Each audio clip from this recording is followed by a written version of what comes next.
നബീലും രണ്ട് സുഹൃത്തുക്കളും Karnataka SEM nursing കോളേജിൽ പഠിക്കുകയായിരുന്നു. ഇവരെ ഒരു റോഡ് ആക്സിഡന്റിൽപ്പെട്ട് ബൈക്ക് യാത്രക്കാരായിരുന്നു 3 പേരും. റോഡ് ആക്സിഡന്റിൽപ്പെട്ട് 2 പേര് സ്പോട്ട് ഡെത്തായി. ഒരാള് എന്റെ സഹോദരിയുടെ മകൻ നബീലാണ്. നബീലിനെ ഇന്ന് KMCC ആംബുലൻസിൽ തിരുവനന്തപുരം മെഡിക്കൽ കോളേജിൽ എത്തിച്ചിട്ടുണ്ട്.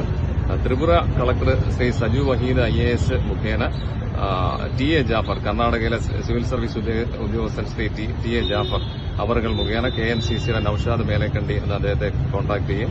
KMCCയുടെ ആംബുലൻസ് നമുക്ക് സംഘടിപ്പിച്ചു തരികയും ചെയ്തു.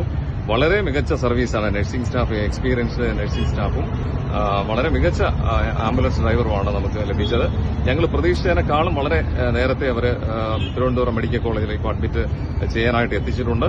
വളരെ മികച്ച പ്രവർത്തനമാണ് KMCC നടത്തുന്നത്. ഇനിയും ഇതുപോലെ തന്നെ മുന്നോട്ട് പോകാൻ എല്ലാവിധ ആശംസകളും ഞാൻ അറിയിക്കുകയാണ്. പിന്നെ KMCC ഭാരവാഹികളോട് പ്രത്യേകിച്ച് നന്ദി ഞങ്ങൾ അറിയിക്കുകയാണ്. വളരെ സന്തോഷം.